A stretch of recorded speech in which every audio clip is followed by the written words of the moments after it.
Hello friends, welcome back to my channel मजाक में पढ़ाई। गाइस, आज हम कुछ और इंग्लिश सेंटेंसेस को सीखेंगे कि किस तरह से यूज़ करते हैं। आज हम सीखेंगे आई एम बिज़ी कहने के नए तरीके। हम आई एम बिज़ी कैसे यूज़ कर सकते हैं। जैसे मैं काम में व्यस्त हूँ, बरीड विथ वर्क। इसे हम कहेंगे I am buried with work. मैं बहुत ज़्यादा व्यस्त हूँ, आई एम स्वैम्प्ड। मेरे पास पहले से ही बहुत काम है, I have got a lot to do. जब हमें कहना रहता है कि मेरे पास पहले से बहुत काम है तो हम कहेंगे I have got a lot to do. मेरे पास कुछ करने का वक्त नहीं है, माई एजेंडा इज़ फुल। मैं काम में बहुत ज़्यादा व्यस्त हूँ, I am too busy with work. यहाँ पे हम टू बिजी का यूज़ करेंगे। मैं अगले सप्ताह आऊँगा, I will come next week. अगले मतलब नेक्स्ट यूज़ करेंगे। बीइंग को जानेंगे डिटेल में। बीइंग वर्ड को कहाँ कैसे यूज़ करना है इसे आज हम डिटेल में जाएंगे। बीइंग होने के नाते, हमारा सेंटेंस क्या होगा? बड़े भाई होने के नाते, being a big brother. Note, जब कभी होने की बात हो तो हम बीइंग का प्रयोग करते हैं। बीइंग मतलब होना, बदलना। फिर यहाँ पे हम कैसे यूज़ करेंगे? वह अच्छा बन रहा है, ही इज़ बीइंग नाइस। जब किसी में कोई परिवर्तन हो तो बीइंग का यूज़ होता है।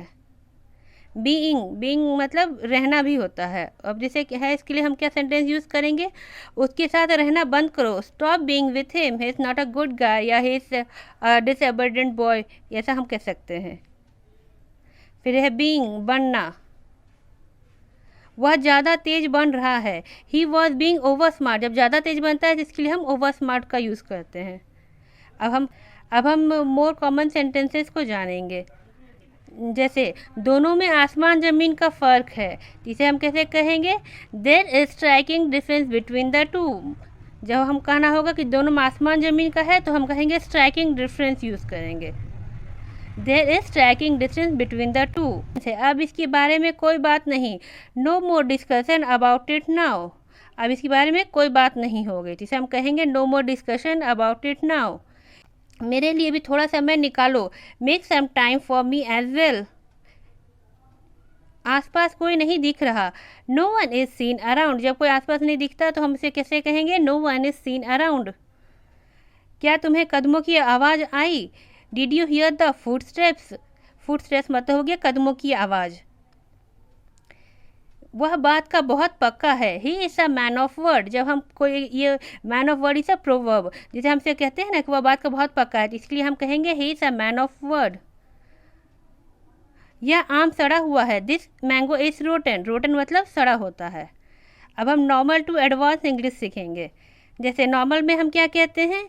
जब हमें कहना हो कि मैं बहुत थक गया हूँ तो हम उसे कहेंगे आई एम वेरी टायर्ड। लेकिन बेटर इंग्लिश में उसे हम क्या कहेंगे? I am exhausted. एग्जॉस्टेड मतलब टायर्ड होता है।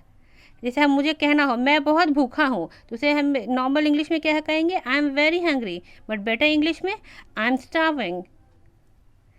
जैसे कहना हो मैं बहुत खुश हूँ, आई एम वेरी हैप्पी, वो हो गया नॉर्मल इंग्लिश। लेकिन जब हम बेटर इंग्लिश में एडवांस में बोलना चाहेंगे तो हम कहेंगे I am over the moon. फिर मैंने उसे गाते हुए सुना, आई हर्ड हिम सिंगिंग। फिर हमारा नेक्स्ट सेंटेंस है मैंने उन्हें बात करते हुए सुना, आई हर्ड देम टॉकिंग। मैंने उसे तुम्हारी शिकायत करते हुए सुना, I heard him complaining about you. Complain करना मतलब शिकायत करना हुआ। मैं आपसे तंग आ चुका हूँ, I am fed up with you. Fed up मतलब होता है तंग कर होना। जब हम किसी से तंग हो जाते हैं तो हम फेड अप वर्ड का यूज़ करते हैं। मैं पढ़ाते पढ़ाते तंग आ गया हूँ, I am fed up with teaching. मैं पढ़ाई से तंग आ चुका हूँ, I am fed up with study. मैंने उसे जाते हुए देखा, आई सॉ हिम गोइंग। मैंने उसे मुंह चिढ़ाते हुए देखा, आई सॉ हिम मेकिंग फेस। मुंह चिढ़ाना हो गया मेकिंग फेसेस। मैंने उसे रिश्वत लेते हुए देखा। रिश्वत को इंग्लिश हम क्या कहते हैं? ब्राइब। तो हमारा सेंटेंस क्या होगा? I saw him taking bribe.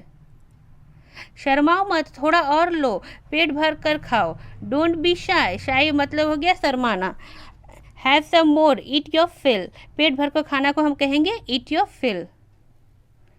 Coffee का कितना हुआ, how much for the coffee. जब हमें से पूछना रहता है कॉफ़ी का कितना रुपये हुआ तो हम इंग्लिश में से कैसे कहेंगे, how much for the coffee.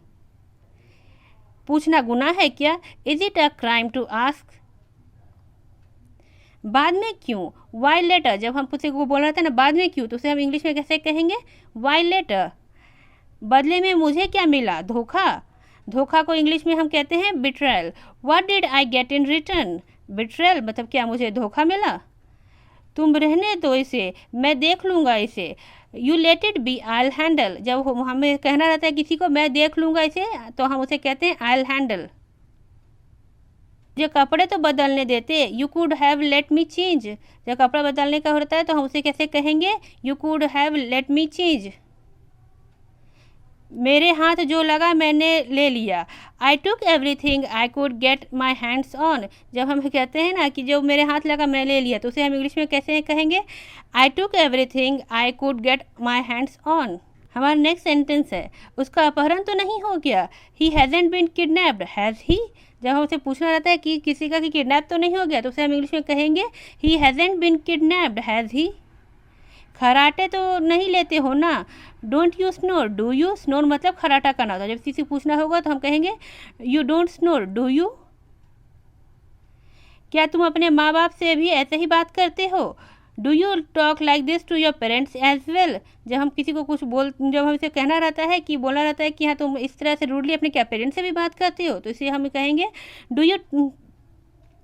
You talk like this to your parents as well. Thank you guys for watching this video. I hope you liked it. If you liked it, do like, share and subscribe to my channel.